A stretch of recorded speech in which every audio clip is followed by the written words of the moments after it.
IPRD समाचार में आपका स्वागत है।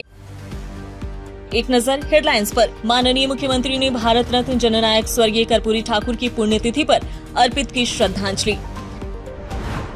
माननीय मुख्यमंत्री ने की राजगीर में मलमास मेला की तैयारियों की समीक्षा। श्रद्धालुओं की सुविधा और सुरक्षा इंतजाम के दिए कड़े निर्देश।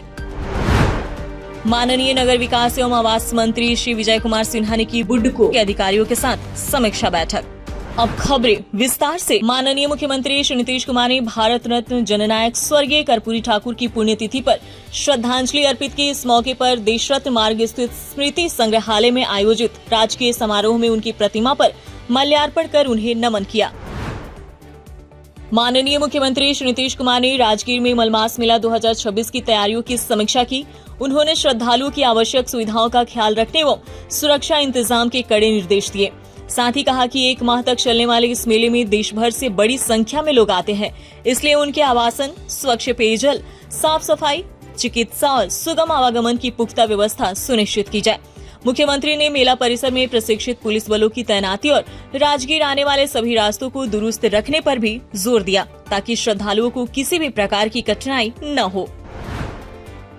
माननीय उप मुख्यमंत्री सह नगर विकास एवं आवास मंत्री श्री विजय कुमार सिन्हा की अध्यक्षता में बिहार शहरी आधारभूत संरचना विकास निगम लिमिटेड के वरीय पदाधिकारियों के साथ समीक्षा बैठक हुई। उन्होंने BUIDCO द्वारा संचालित विभिन्न योजनाओं के कार्य प्रगति की जानकारी ली तथा प्रभावी क्रियान्वयन हेतु आवश्यक दिशा निर्देश दिए।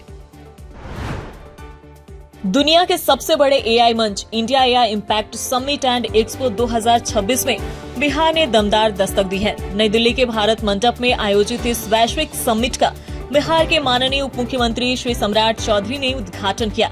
वैश्विक समिट में 100 से अधिक टेक कंपनियों के CEO, 135 से ज्यादा देशों के प्रतिनिधि और 20 से अधिक देशों के राष्ट्राध्यक्ष शामिल हो रहे हैं। माननीय मुख्यमंत्री श्री नीतीश कुमार के नेतृत्व में बिहार सरकार ने AI और सेमीकंडक्टर सेक्टर में बड़ा कदम उठाया है।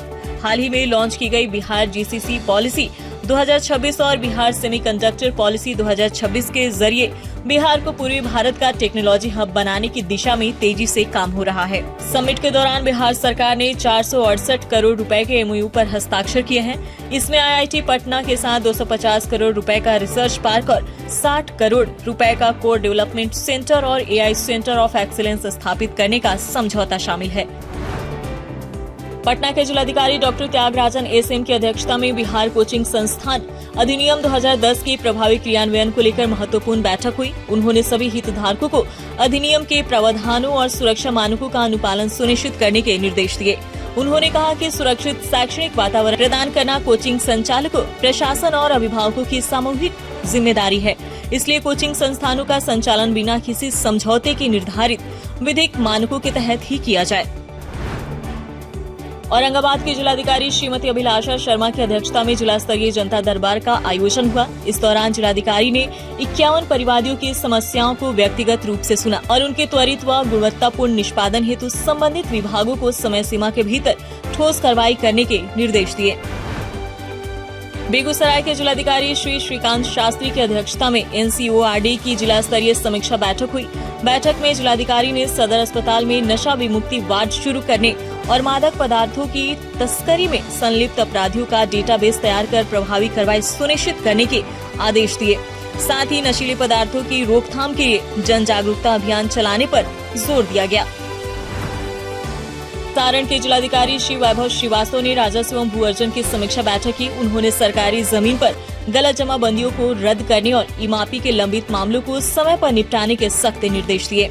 उन्होंने स्वास्थ्य केंद्रों के निर्माण हेतु भूमि को चिन्हित करने और विभिन्न परियोजनाओं के लिए मुआवजा भुगतान में तेजी लाने को कहा। साथ ही सभी अंचलाधिकारियों को अदालती विवादों का डेटाबेस अपडेट करने और विभागीय निर्देशों का अक्षरशः पालन सुनिश्चित करने के निर्देश दिए। बक्सर की जिलाधिकारी श्रीमती शाहिला की अध्यक्षता में स्वास्थ्य विभाग एवं ICDS विभाग की समीक्षा बैठक हुई। उन्होंने पोषण पुनर्वास केंद्र में कालीन बिछाने के निर्देश दिए। साथ ही पोषण पुनर्वास केंद्र में दवा के लिए रैक की व्यवस्था करते हुए स्टॉक को लेबलिंग करने के निर्देश दिए।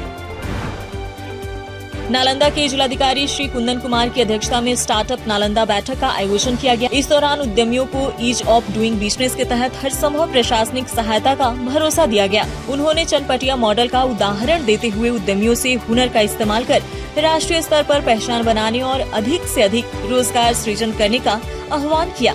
इस अवसर पर नवाचार को बढ़ावा देने और औद्योगिक समस्याओं के त्वरित समाधान हेतु आवश्यक दिशा निर्देश भी दिए गए।